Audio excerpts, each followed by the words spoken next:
하나님을 기대하며 다시 한번 우리 영광과 소망과 감사의 박수 올려드리겠습니다. 아멘. 여러분들의 삶에는 자랑할 만한 것이 무엇이 있으신가요? 여러분들은 무엇을 자랑할 수 있으세요? 어떤 것들은 무형의 것들이 있을 거예요. 이를테면 내 인맥, 내 스펙, 혹은 내가 가진 열정, 내가 가진 용기, 이러한 것들을 자랑하고 싶은 분들도 계실 테고, 어떤 분들은 유형의 것, 내가 가진 물건, 좋은 옷, 또 좋은 차, 좋은 집, 이런 것들을 자랑할 만한 분들도 계실지 모르겠습니다. 여러분, 자랑이라고 하는 것은 어렵지 않게 이해가 되실 거예요. 다르게 생각을 해봤어요. 이런 게 아닐까 싶어요. 드러내고 싶은 거, 말하고 싶은 거, 그리고 뽐내고 싶은 거, 내세우고 싶은 거, 증명하고 싶은 거, 이런 것들이 내내 자랑의 일종이 아닐까라는 생각들을 해보게 됐습니다. 여러분, 자랑이라는 것은 한편요, 우리의 안에 숨어있는 그 열등감과 그리고 우월감에서 표출되어 나오는 것이기도 합니다. 저는 이게 되게 의아하게 여겨졌어요. 우리 안에 열등감과 우월감이 자랑이라고 하는 표출로 나오는구나 라는 것들을 이제 제가 이 설교를 준비하면서 내용을 보고서 좀 의아하더라고요. 많은 사람들이 열등감으로 인해 괴로워하고 있습니다. 어린아이도 할 거 없이, 어른도 할 거 없이, 우리 청년들은 더더욱이나 이 시대 가운데 얼마나 많은 열등감으로 인해서 여러분들 괴롭습니까? 그리고 그 열등감을 감추기 위한 방어 기제로서 어떤 사람은 자신을 과대하게 포장하고 또 과시하고 또 미화시키거나 아니면 자랑하고 자화자찬에 빠져서 그렇게 자신의 열등감을 감추려 하는 사람들도 있습니다. 심지어 이 열등감을 감추기 위한 방어 기제로서의 자랑은 타인을 향한 공격적인 성향으로 때로는 드러날 때도 있어요. 그 자랑을 통해서 상대방은 묘연 중에 정서적 찔림을 받고, 그리고 서로가 찌르기도 하면서 의도치 않았던 불편함과 어려운 마음들을 서로에게 주고받는 거죠. 자랑은 단순히 그 한 사람의 고백에서 끝나는 게 아니라 그 자랑이 상대를 공격할 수도 있다. 그래서 우리는 이 자랑이 불편하게 들려지고요, 우리는 또다시 때로는 이 자랑으로 인해서, 상대방의 자랑으로 인해서 나는 더 큰 열등감에 빠지거나 아니면 시기와 질투라고 하는 또 다른 매우 끔찍한 덫에 걸리기도 합니다. 여러분, 사탄은요, 자신이 하나님과 같이 되지 못한다라는 열등감 속에서 스스로를 높이고 자랑함으로써 우월감을 드러내고자 했고, 하나님과 같이 되고자 했던 존재입니다.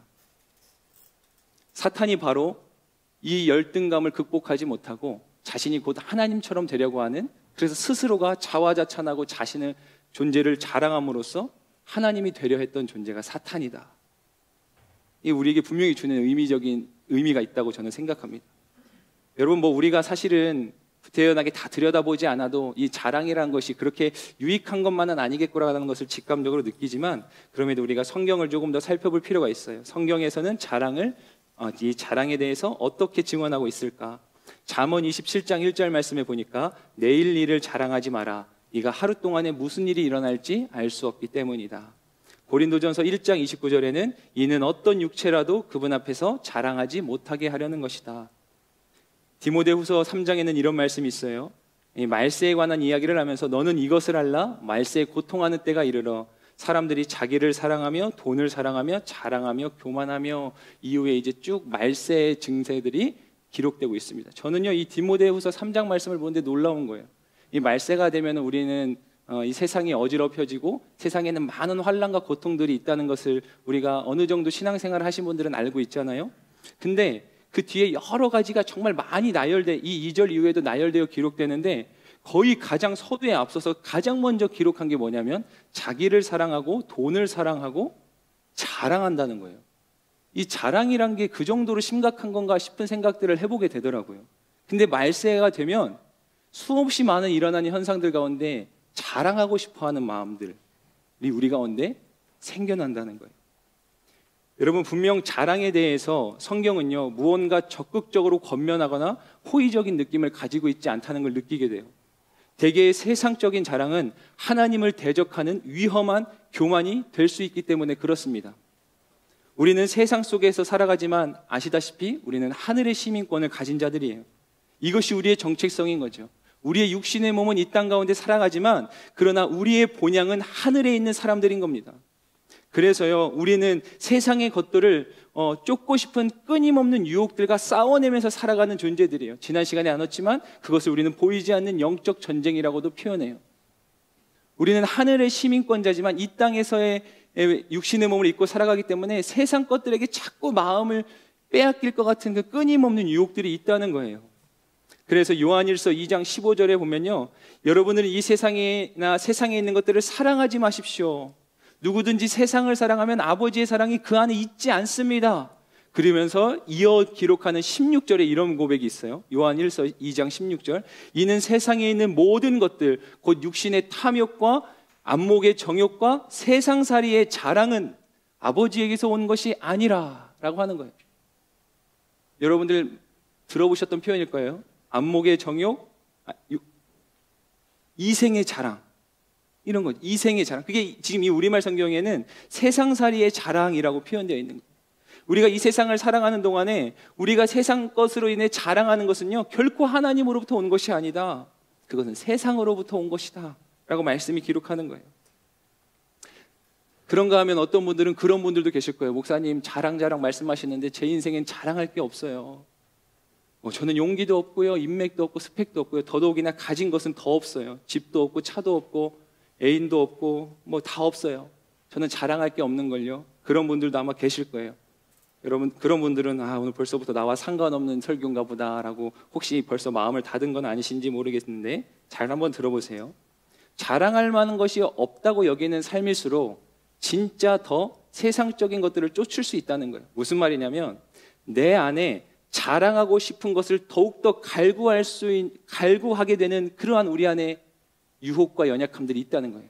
자랑할 만한 것이 없는 사람일수록 마음은 더 가난하고 강팍해지고 쫓기는 것이 우리의 연약함이기 때문에 내가 자랑할 만한 것들을 더 부여잡으려고 그렇게 아등바등 살아가는 거예요.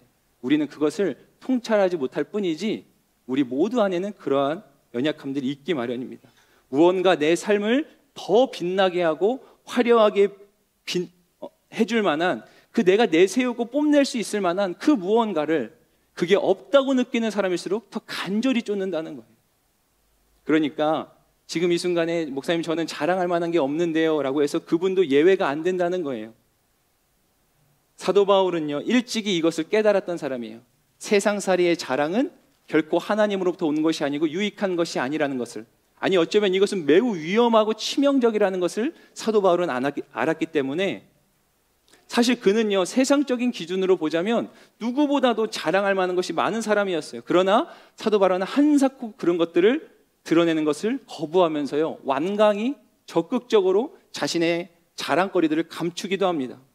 빌립보서 3장 5절과 6절에 보면요, 사도 바울이 얼마나 대단한 사람인지 여기에 요약되어 있어요. 나는 난지 8일 만에 할례를 받았고 이스라엘 족속이요 베냐민 지파요 히브리 사람 중에 히브리 사람이요 율법으로 말하자면 바리새 사람이며 열성으로 교회를 핍박했고 율법의 의로는 흠없는 사람입니다.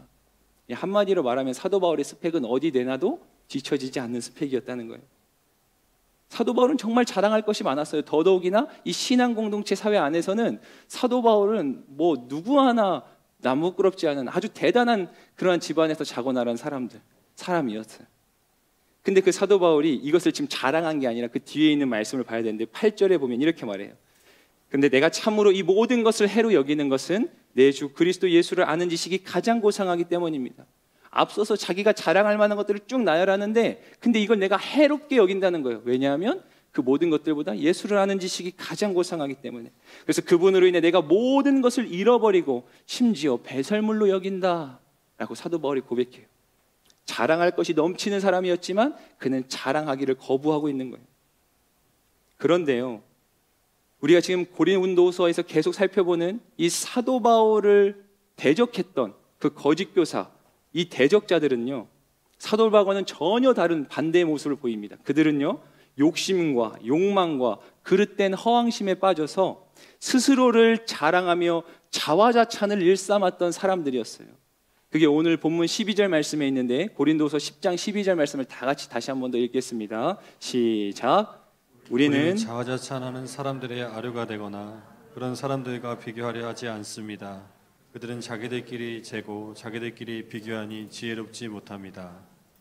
그들은요, 스스로를 높이고 내세우며 고린도 교회 성도들에게 자신들의 존재감을 막 나타내지 못해서 안달난 사람들이었어요. 어떻게든 자신들이 주도권을 장악하고 영향력을 갖고 싶어 했던 사람들이었어요. 오히려 자랑할 것이 넘쳐났던 사도 바울은 그것들을 다 감추기 바쁜데, 이 사람들은 그릇된 말로, 때로는 과장하며 과시하면서 스스로 칭찬하고, 자화자찬이죠. 스스로 칭찬하면서 막 존재감을 드러내려 했다는 거예요. 여러분, 자랑 안에 숨겨진 마음이 그런 거 아니겠어요? 자신의 존재감을 막 드러내고 싶은 거. 그러나 바울과 그들이 결코 한 부류가 아니었다는 걸 여러분들 다시 한번 기억하기를 바랍니다. 그들은요, 스스로를 자랑하는 것이, 그리고 드러내고 내세우는 것이 얼마나 어리석고 치명적인 것인지를 몰랐습니다. 이게 바울과 달랐던 거죠. 그런데 사도 바울은요, 자신의 사도권을 지금 변호하는 중이에요. 계속해서 이 편지 가운데. 그런데 사도 바울은 이제 그 자신의 사도권을 변호하기 위해서 편지를 쓰는 와중에 정말 할 수 없이, 어쩔 도리가 없이 자신을 자랑해야 됨을 이 편지 속에 고백하고 있어요. 여러분, 기억하셔야 되는데, 사도 바울은 한사코 자신의 자랑거리들을 드러내고 싶지 않았던 게 사도 바울의 본심이에요. 근데 목사님, 그거랑 조금 다르게 지금 사도 바울 이 성경을 읽다 보면은 막 자기가 어떤 사람이라고 막 얘기하는데요, 어쩔 수 없이, 할 수 없이 그렇게 자신도 자랑할 수밖에 없는 상황임을 사도 바울이 이야기한다는 거예요. 그게 고린도후서 11장 1절에 있는데, 자, 말씀을 보겠습니다. 여러분은 내가 좀 어리석어 보이더라도 용납해 주시기 바랍니다. 꼭 나를 용납해 주십시오. 한사코 이 성도들에게 이해를 부탁하는 거예요. 왜냐하면 사도 바울은요, 그들을 지켜야 됐거든요. 성도들을 지켜야 됐던 거예요. 여기서뿐만이 아닙니다. 고린도서 이어지는 11장 16절에 보면은, 내가 다시 말합니다. 누구든지 나를 어리석은 자로, 사람으로 생각하지 마십시오. 사도 바울이 계속 거듭해서 내가 어리석어 보여도 좀 이해해 주십시오. 제발 나를 좀 어리석은 사람으로 그들과 똑같이 취급하진 않았으면 좋겠습니다. 사도 바울이 거듭 신신당부하면서 그가 이렇게까지 할 수밖에 없었던 이유는 그가 교회를 너무나 사랑했기 때문이에요. 자신을 뽐내고 싶은 게 아니라 교회를 너무나 사랑했기 때문에, 그 성도들을 너무나 한없이 위했기 때문에 그 교회와 성도들을 거짓 사도들로부터 지켜내야 하니까 사도 바울이 조심스럽게 지금 필요한 이야기들을 하는데, 그래서 고린도서 11장 30절에 또 이렇게 기록해요. 내가 부득불 자랑한다. 정말 내가 어쩔 수 없이, 할 수 없이 내가 이 이야기를 하는 걸 용서하십시오라고 말하면서 이야기하는 거예요. 그런데요, 여러분, 또한 잘 기억해야 될 게 있어요. 사도 바울이 정말 어쩔 수 없이 마지못해 한다는 이 자랑도 우리가 흔히 떠올리는 그런 자랑거리들이 아니었어요. 자랑 자체를 경계했던 사도 바울이고, 자신이 혹여나 교만해질까 늘 끊임없이 조심스러웠던 사도 바울인데, 그가 간신히 어렵사리 꺼낸 그 자랑거리들마저도 무언가 달랐다는 거예요. 거짓 사도들이 내밀고, 그리고 영향력 있는 어떠한, 그들이 내밀었던 영향력 있는 추천서, 그리고 외적인 것들, 이러한 것들이 아니었다는 거예요. 이 거짓 사도들은 끊임없이 사도 바울을 외적으로 공격했거든요. 말도 잘할 줄 모르고, 앞에서는 겁쟁이고, 자신들에게는 영향력 있는 추천서가 있고, 근데 사도 바울, 너는 그런 추천서도 없지 않냐? 이런 것들로, 그럼 자, 사도 바울이 내가 할 수 없습니다, 나도 좀 자랑을 이해해 주세요라고 하고 자랑한다는 것이, 이보시오, 나도 이런 추천서가 있고, 막 그들을 대적해서 하는 그런 것들이 아니었다는 거예요. 바울의 자랑은 뭔가 결이 달랐어요. 제가 미리 지금 자막을 부탁을 못해서 여러분들에게 죄송한데, 여러분, 바울의 자랑이 갖는 특징, 한번 저를 따라해 주시겠어요? 하나님께서 정해주신 분량 안에서 자랑했다. 이게 이제 시각적으로 딱 보여요. 여러분들이 뇌리에 탁 박히는데, 한 번 더 읽어볼게요. 하나님께서 정해주신 분량 안에서 자랑했다. 여러분, 자랑은요, 짐짓 하나님을 대적하는 위험천만한 교만과 같다고 말씀드렸어요. 그렇기에 자신에 대한 자랑은 이 표현 그대로 자신의 삶 안에는 하나님의 흔적의 여지는 전혀 주지 않은 채 그저 자기 자신을 드러내고자 하는 욕구들로 가득한 걸 말해요. 그렇기에 바울은요, 더더욱이나 이 조심스러운 자랑을 하면서 하나님을 앞세우고 있는 거예요. 하나님의 존재, 그분의 흔적을 철저하게 시인하고 인정하고 있다는 거예요. 그래서 그는 그것을 이렇게 고백한 거죠. 하나님께서 정해주신 분량 안에서 내가 자랑하며 말해보겠습니다. 나는 이것도 너무 조심스럽습니다 라고 사도 바울이 말하는 거예요. 그가 얼마나 하나님을 인식했는지를 깨달으실 수 있겠어요. 여러분, 성도의 대화라는 건 이런 거예요. 그 말 한마디에 내가 하나님이란 존재를 인식하고 있는 거예요. 그런데 어떻게 남을 찌를 수가 있어요? 내 이 언어에 하나님이 인식되어 있는데 어떻게 험담하고 음란하고 그 패역한 단어들을 입에 담을 수 있냐는 거예요. 우리 다 연약하니까 불만하고 불평할 수 있죠. 그러나 세상 사람들과 마저도 다를 거 하나 없는 그 무지막지한 말들을 우리는 서스름없이 쏟아내지 않습니까? 근데 사도 바울은 그 하나도, 그거 사실 틀린 말 하나도 아닌데 그것도 조심스러워서 내가 드러날까 봐 조심하면서, 그래서 하나님 명확하게 못 박으면서 사도 바울이 이야기하고 있는 거예요. 여러분, 사도들의 사역을 본격적으로 기록하는 사도행전의 이야기를 보면 큰 물줄기로서 이 두 사람의 이야기가 기록됐다고 볼 수 있는데, 하나는 이제 베드로 사도고요, 하나는 이 바울이에요. 사도 바울. 이 사도행전의 주인공 두 명을 꼽자면 베드로하고 이 바울.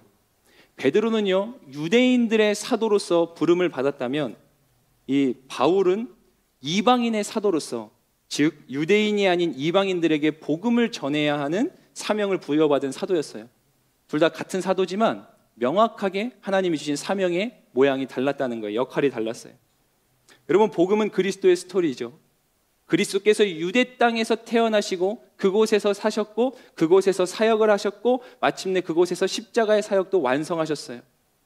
그래서 예수 그리스도의 복음은 유대 땅 안에 한정된 유대인들을 위한 복음이었냐? 그렇지 않다는 거예요. 이 위대한 복음은 유대 땅을 넘어서 온 유대와 사마리아와 땅 끝까지 이르는 것이야말로 하나님의 뜻이었어요.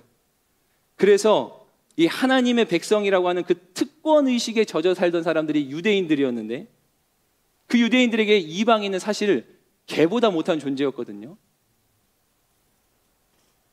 그러나 이 그리스도의 십자가, 이 복음은 이제 그 유대인들이 개보다 못하게 여기던 그 이방인들도 명확한 복음의 수혜자라고 초청하고 있다는 거예요.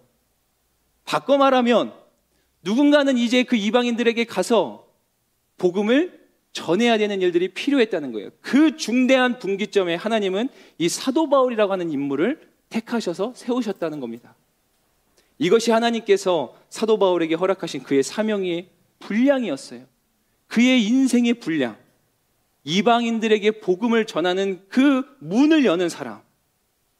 그래서 사도 바울이 고린도 지역뿐만 아니라 유럽 전역을 돌아다니면서 그가 선교 사역을 감당하는 데 일생을 바쳤고 그는 마침내 순교하게 됐던 거예요.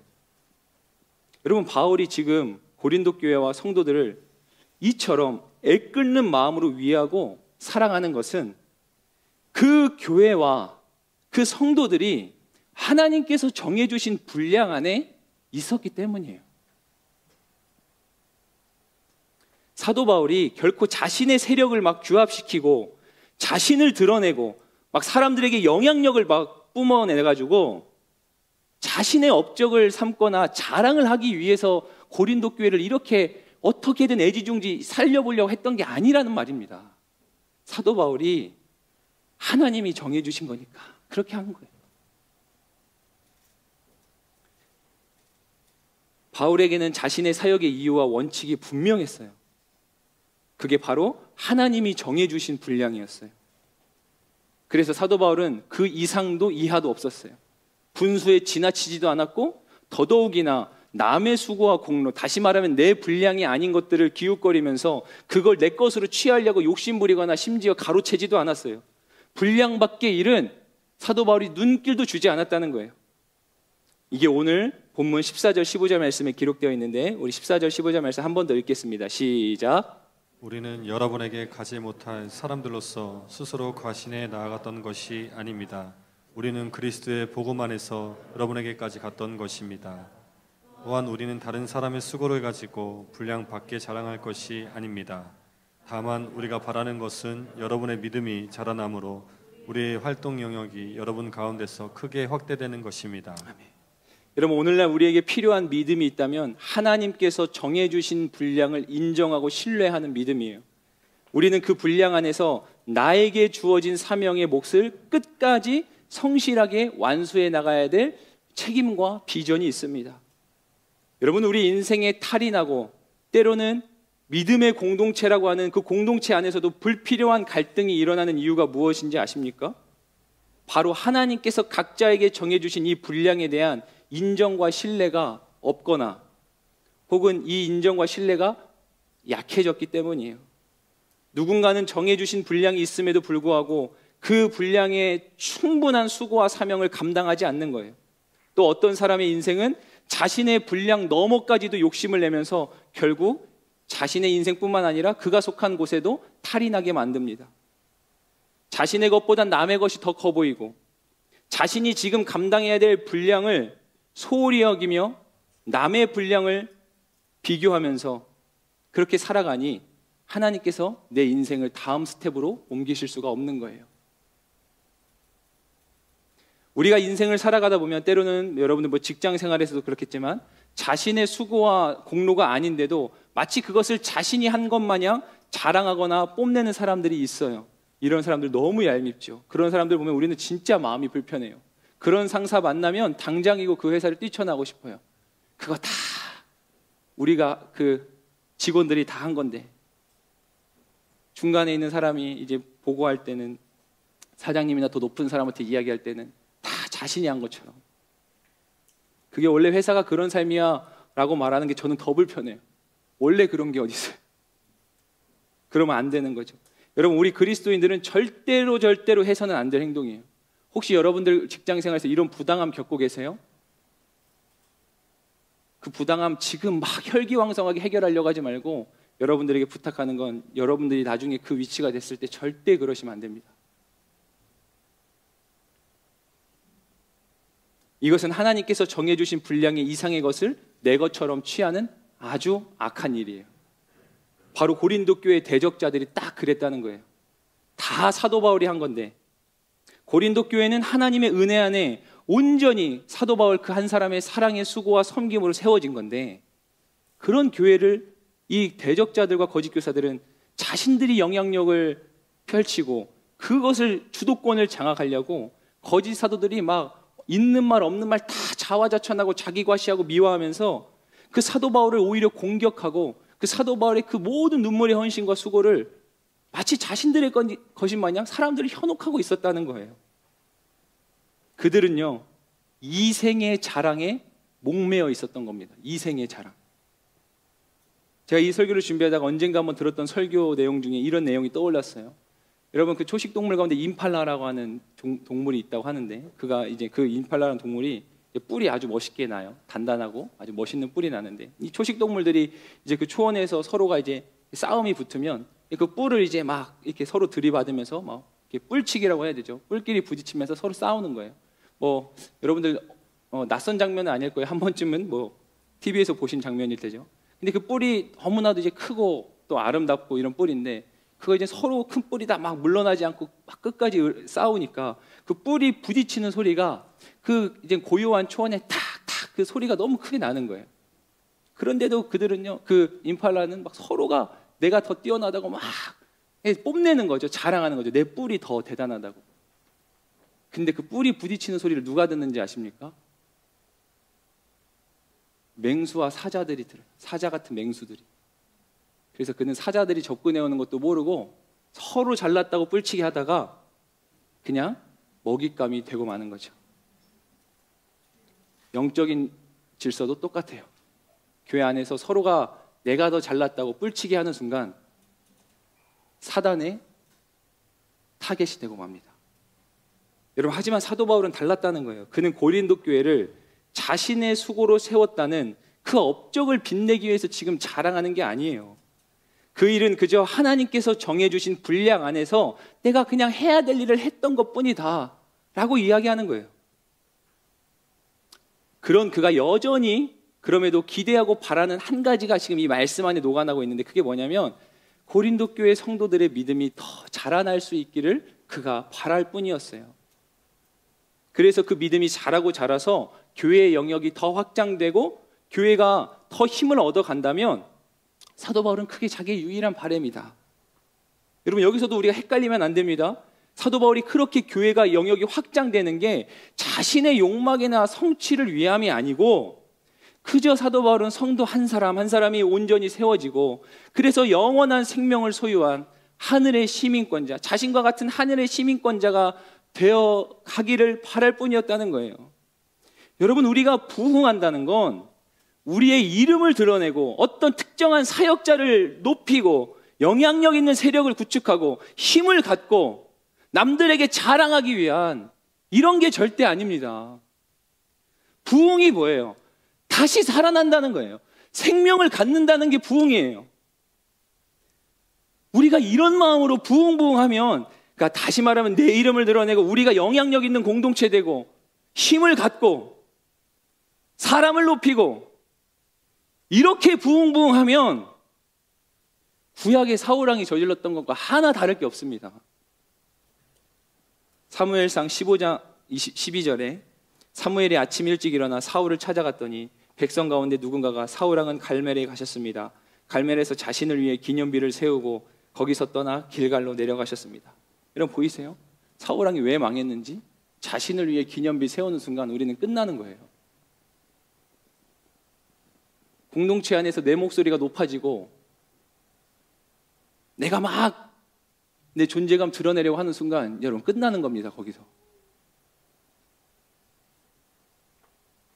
사도 바울은 그저 한 명이라도 더 살아나는 것, 부흥하는 것, 그래서 사망과 저주의 길로 다름박질하던 인생들이 한 영혼이라도 더 하나님께로 돌아와서 그 하나님을 경배하는 인생이 되었으면 좋겠다.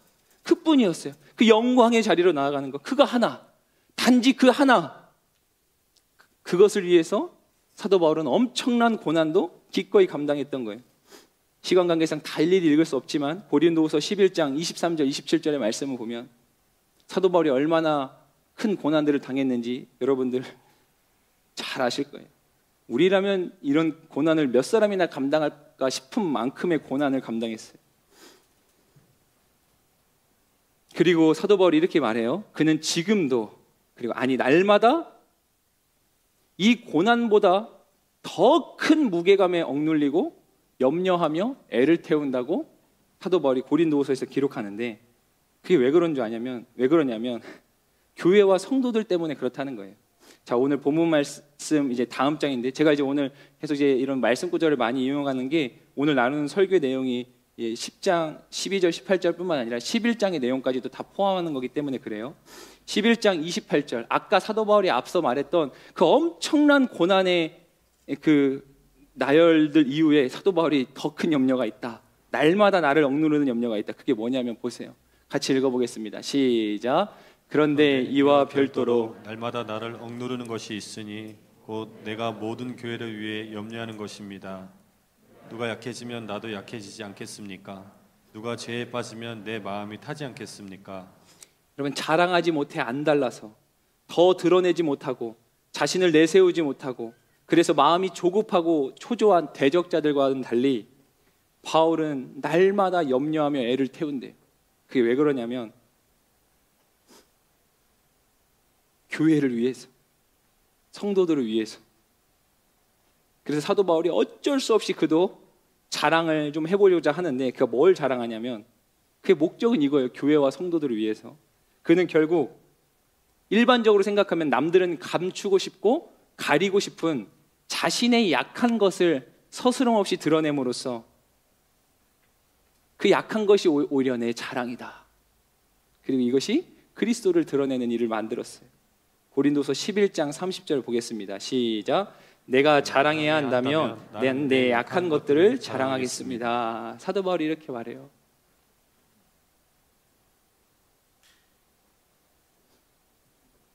여러분, 할 수 있는 한 자신이 성도들에게 더욱 위대한 사도로 보이게끔 하고 싶은 것이 당연한 이치 아니겠어요? 자신이 그렇게 열심히 땀 흘리고 수고해서 가르쳐 놓은 것들이 있으니까 사도 바울 스스로 생각할 때 누구보다 자신이 성도들에게 강한 믿음의 사람으로 보여야 되는 게 마땅한 거 아니겠어요? 저라면 그럴 것 같아요. 그래도 저는 제 약한 소리를 막 수시로 하는 사람인데 되게 목회자라면 일관적일 땐 그럴 것 같아요. 아니, 내가 성도들에게 여러분 염려하지 마세요. 근데 내가 염려하는 거예요. 누가 이런 모습 보이고 싶었어요? 그걸 누가 또 어떤 성도들이 인정을 해주겠어요? 목사님 앞뒤가 달라 이러지 않겠어요? 여러분 먹고 사는 것 때문에 걱정하지 마세요. 그런데 목회자 그렇게 가르치는데 내가 먹고 사는 것 때문에 고생해요. 여러분 환난이 와도 도망치지 마세요. 이겨내야 돼요. 싸워야 돼요. 그렇게 말하고 설교하는데 정작 목회자는 환난이 왔을 때 도망쳐요. 사도 바울이 그 얘기하는 거예요. 자기가 다메섹에 갔을 때 신변이 위험해지니까 광주리에 매달려가지고 창문으로 도망친 적이 있다. 저 같았으면 감추고 싶었을 거예요. 그 얘기 굳이 안 했을 거예요. 근데 사울은 구태연하게 그런 이야기 하면서 이게 내 자랑이다라고 말해요. 왜 그랬을까요, 여러분들? 자신의 그 약함을 통해서 그리스도의 강함만이 더 드러나기 때문이에요.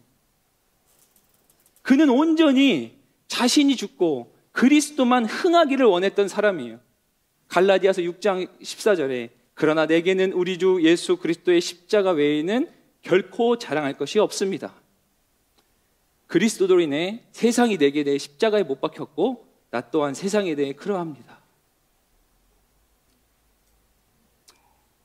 사도 바울이 그렇게 자신의 약함을 드러낸 거예요.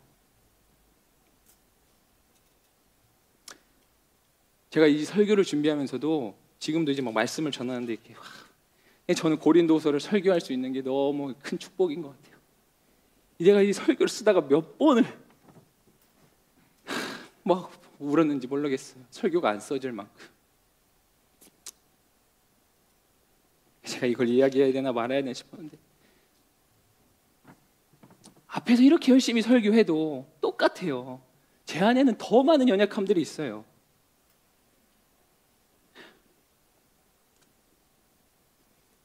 제가 며칠 전에는 이제 사역을 하고 밤늦게 교회 사무실을 나오면서 갑자기 우리 아내 목소리가 너무 듣고 싶은 거예요. 그래가지고 전화를 했는데 제가 결혼하고 처음이에요.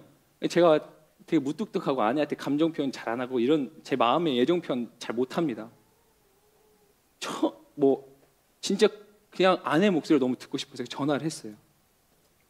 오늘 뭐 했냐? 제가 아침에 새벽에 나와가지고 그 시간까지 아내를 못 봐가지고 이제 애 보느라 얼마나 힘들었을까. 그래서 오늘 별일 없었냐?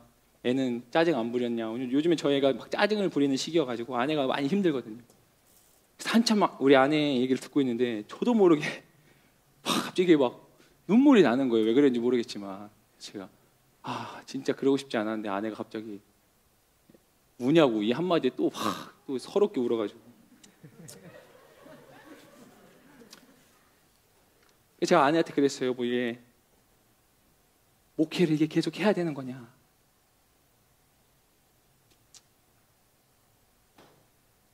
제가 오늘 설교 준비하는데 저도 그런 사람이라고 생각했거든요. 나도 사도 바울 제가 그랬잖아요. 저는 제가 만약 이 설교를 듣는 입장이었으면 목사님 저는 자랑할 것이 없는 사람이에요라고 했던 사람일 것 같아요. 여러분들이 어떻게 볼지 모르지만 저 진짜 자랑할 게 없습니다. 제가 늘 싸우는 게 항상 저의 어떠한 무너진 자존감을 간신히 부여잡고 사는 사람인데 여러분들 중에도 그런 분들 많으시겠죠. 어렸을 때부터 어려운 가정에서 자라고 저는 그게 몰랐는데 얼마 전에 어떤 이제 제가 설교 준비할 때 여러 가지 하여튼 막 자료들 참고하는데 그런 얘기가 있더라고요. 이제 어렸을 때부터 부모님의 이제 그 싸움을 보고 자란 사람들은 그 자신 안에 어떤 그 행복에 대한 불안함 같은 게 있대. 아무튼 이거 얘기가 좀 기니까 그 얘기 듣는데 제가 한 번도 생각해 본 적 없었는데 이거 뭔가 내 얘기 같네 막 이런 생각이 드는 거예요. 근데 진짜 제가 약간 신기한 게 저는 진짜 부모님을 원망하는 마음이 1도 없다고 생각하고 살고 있거든요. 지금도 그렇고요. 부모님이 낳아주고 이만큼 길러주면 됐지 뭘. 근데 이상하게 제 기억에 지금 뇌리에 스쳐지지 않는 시간들이 있어요. 그 밤마다 이불 속에서 무서워 떨던 그 시간들이 안 잊혀져요. 그래서 제가 그냥 그 시간이 내가 아무렇지도 않으면 잊어져야 되는데 안 잊히죠. 너무 선명한 걸 보니까 내가 그걸 감추고 있나라는 생각도 들고 아무튼 그래. 그랬던 것 같아요. 그런 뭐 자존감 때문에 뭐 어려운 면들이 있는데, 그래서 제가 생각을 해봤어요. 나도 사도 바울처럼 내가 혹시 자랑할 게 뭐가 있나. 제가 신학교 다닐 때 여러 가지 일들이 있었더라고요. 남들은 인정해주지 않겠지만 그냥 내가 굳이 자랑할 거 있다면 신학교 간 것부터가 그랬어요. 하나님 앞에 하나님 저 목사 되겠습니다라고 말한 적 없었어요. 여러분들이 어떻게 들을지 실망하면 들을지 모르겠지만 저는 제가 청년으로 신앙생활 하다가 하나님 믿는 게 너무 좋아서, 제가 너무 부끄럽게 얘기했지만 그 전에 막 나름대로 화려하다고 하는 시간들을 보내면서도 그 어떤 것보다도 저에게 말로 할 수 없는 평안과 은혜가 제가 하나님을 예배할 때 있었기 때문에 나는 베드로가 여기에 초막셋을 짓자고 했던 그런 마음이었을 거야 아마. 나는 하나님이 너무 좋은데 나는 한 번도 내가 목사 되겠다는 생각 해본 적 없어요. 우리는 예수 믿는 집안도 아니었고 나는 대학교 자체를 갈 수 있는 인생이 아니라고 생각했어요. 근데 저희 교회가 워낙 시골이었기 때문에 일주일에 딱 한 번 예배 드리는 거 갖고는 제 안에 이 갈급함이 안 채워지는 거예요. 제가 목사님 찾아가가지고 목사님 저 막 뭐든 하고 싶다고. 그래서 제가 그때 무슨 선교단체 훈련 가고 싶다고 그 얘기를 꺼냈어요. 그게 발단이 돼가지고 목사님이 갑자기 한 번 더 신학교 가는 게 어떻겠냐. 저는 그렇게 신학교에 대한 마음이 처음 클릭이 됐어요. 그렇다고 그 말 듣고 내가 신학교 가고 싶어가지고. 저는 신학교 준비하는 내내 제가 학교 입시 실패하고 3년 만에 정시도 아니고 3년이 때가 지난 수시로 갔던 사람이에요. 수시로 가면서 제가 계속 하나님 이거 붙여주면 뜻인 줄 알고, 아니면 시건방진 기도죠. 하나님 붙게 해주세요도 기도해도 시원찮을 판에 하나님 붙으면 가고 아니면 전 대시험 같은 거 없습니다. 주님 뜻 아닌 걸로 알겠습니다. 그해 여름에 기도원 가가지고 수련회 때 기도원 하는데요, 얼마나 간절히 기도했나 몰라요. 가기 싫어서가 아니라 이게 진짜 맞는 건지, 내가 가고 싶었으면 그렇게까지 기도 안 했을 거예요. 근데 내가 진짜 가는 게 맞는지.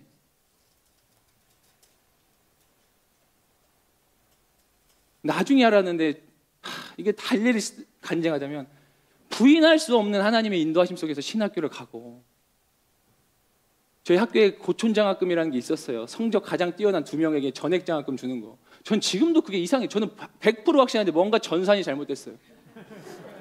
저는 그거 받을 수 있는 사람이 아니었거든요.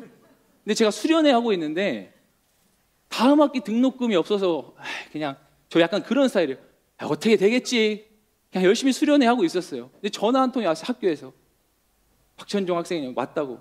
고촌장, 제가 아는 그 고촌장 학생이요.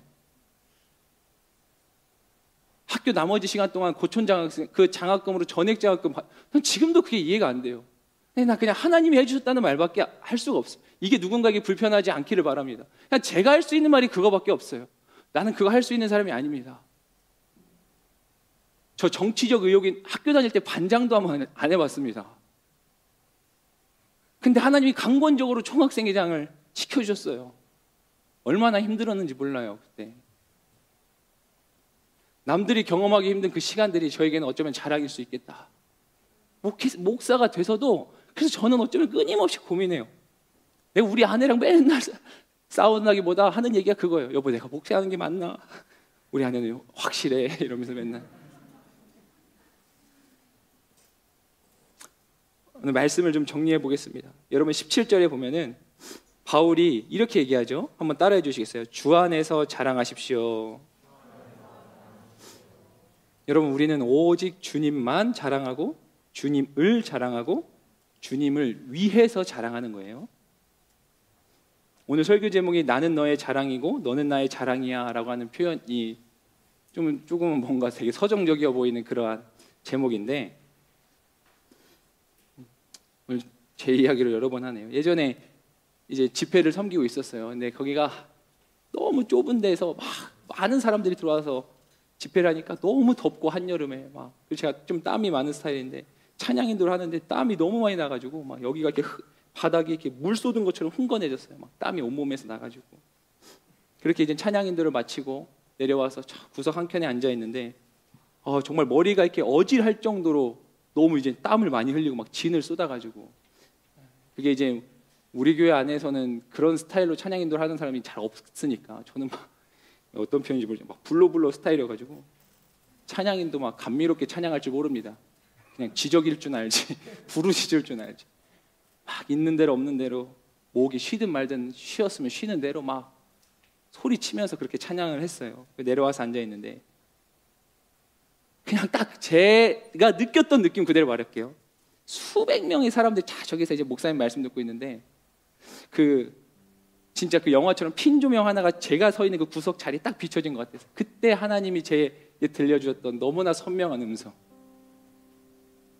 전종아, 나는 너의 자랑이다. 아멘. 너무 아멘. 주님이 나의 자랑이죠. 여러분, 제가 찬양을 좋아하는 이유가 찬양은 하나님 자랑하는 거예요. 곡조 있는 자랑이 찬양이에요. 자, 그렇게 열심히 저는 진짜 찬양할 때는 누구에게도 지고 싶지 않아요. 근데 요즘에 저는 또 그런 초심도 없는 것 같아요. 그때는 더 그랬어요. 누구한테 지고 싶지 않다. 진짜 죽도록 찬양했어요. 정말로 죽도록. 근데 하나님이 저에게 내가 너의 자랑이야. 근데 주님 맞아요. 하나님이 그 다음에 저에게 너도 내 자랑이다. 이거 순서 헷갈리면 안 돼요. 하나님이 먼저 우리에게 야, 너희는 내 자랑이, 나는 너희들의 자랑이야. 아멘이잖아요, 여러분. 여러분, 우리가 주님을 온전히 나의 자랑으로 삼을 때 주님도 우리를 당신의 큰 자랑으로 우리를 여기시는 거예요. 이거 순서 바뀌면 안 돼요. 우리가 주님을 자랑 삼아야지 주님이 우리를 자랑스럽게 여기시는 거예요. 내가 나를 높이는 인생이 아니라 주가 나를 높여주시는 인생이 크리스천들의 삶인 거예요. 오늘 마지막 우리 10장 18절 말씀을 같이 읽어볼까요? 10장 18절 크게 읽어야 됩니다. 시작. 옳다 인정함을 받는 사람은 자화자찬하는 사람이 아니라 오직 주께서 칭찬하는 사람입니다. 크게 아멘 합시다. 아멘. 내가 내 인생을 어떻게 해보겠다고 아니에요. 우리 인생을 하나님께 맡기고 드려야 돼요. 그래야 하나님이 내 인생을 높여주신다니까요. 오해하지 마십시오. 여러분 모두 다 직장 그만두고 신학교 가라는 얘기 아니에요. 삶의 모든 순간에 하나님을 인정하고 하나님 뜻대로 행하려고 몸부림치고 하나님 사람답게 그렇게 사는 거예요.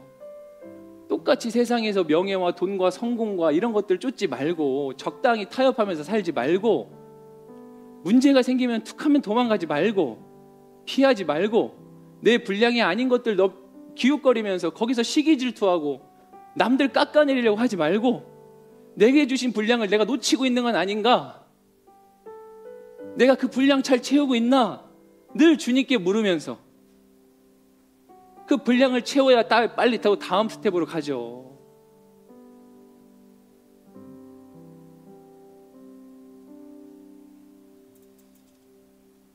제가 길공동체 처음 왔을 때 미안해요, 여러분들에게. 정말 이 공동체를 위해서 기도할 시간, 제가 하나님 저 길공동체 가게 해주세요. 한 번도 기도한 적 없었고 여기를 올 때도 내가 길공동체를 내 마음 가운데 온전히 스며들도록 기도할 시간이 없었어요. 그냥 덜컥 왔어요. 그래서 처음에 정말 많이 몸부림을 쳤어요. 하나님 이 사람들을 내가 정말 사랑할 수 있게 해달라고. 처음에 그게 어려웠어요. 코로나도 와가지고 여러분 만나지도 못하고 누군지도 모르고 뭐 어떻게 마음을 줘야 될지도 모르겠고 우리 청년분들 안에는 제가 동생 같은 사람들도 있을걸요. 그거 우리나라는 정서 무시 못하잖아요. 내가 아무리 사랑을 표현해도 그게 한계가 있었는 것처럼 느껴지는 거예요. 근데 하나님이 이게 내게 주신 분량이라면 해야죠. 안 된다고 안 할 게 아니고 에휴 그냥 이 정도만 하지. 아니요, 사랑하기 위해 노력해야죠. 너무 감사한 건 물론 지금도 치열할 때가 있지만 하나님이 나의 분량이라는 것을 내가 부인할 수 없기 때문에 그 분량을 어떻게든 내가 감당해 보려고 내게 살아갈 힘과 믿음을 주셔서 감사해요. 제가 자랑하니까 이 말씀이 떠오르요. 고린도서 1장 14절 말씀만 읽고 우리 같이 찬양할까요? 1장 14절 시작. 여러분이 이미 부분적으로 우리를 알았습니다. 그러나 우리 주 예수 그리스도 날에는 여러분이 우리의 가정자리에 있습니다. 여러분 모두가 다 우리 각자의 분량을 있는 자리에서 그렇게 채워나갈 때 이 아름다운 사랑의 연합이 이루어지는 거예요. 나는 너의 자랑이고 너는 내 자랑이라는 고백은 첫째로 우리와 하나님과의 고백이지만 둘째로는 그 사랑이 이웃과 우리 동역자들에게 흘러서 서로가 서로를 향해서도 당신이 내 자랑이고 내가 당신들의 자랑입니다. 제가 사실은 이 설교를 어쩌면 아직은 할 자격이 없는지도 모르겠어요. 내가 어디 가서 아직 우리 공동체에 이렇게 자랑하지 못하고 있는 모습들이 솔직히 인정하기 때문에 우리 자신의 분량을 더 채워갑시다. 오늘 우리가 이 찬양을 부를 텐데 내가 자랑할 수 있는 것이라는 여러분 완전히 생소한 찬양일 거예요. 저랑 같이 동역했던 제가 너무나 사랑하고 좋아하는 한 목사님이 만든 찬양인데 이 찬양이 내 마음에 떠올랐어요. 여러분들 생소하겠지만 한번 좀 들어보시고 또 따라 부르실 만하면 같이 따라서 고백도 해보시고 하면 좋겠습니다. 이 찬양을 주께 올려드립니다. 나의 모든 삶 주로 인해 다 변하네. 나의 모든 길 주님께서 여러분 인도하세요. 여러분이 다 분량대로 하나님이 인도하십니다.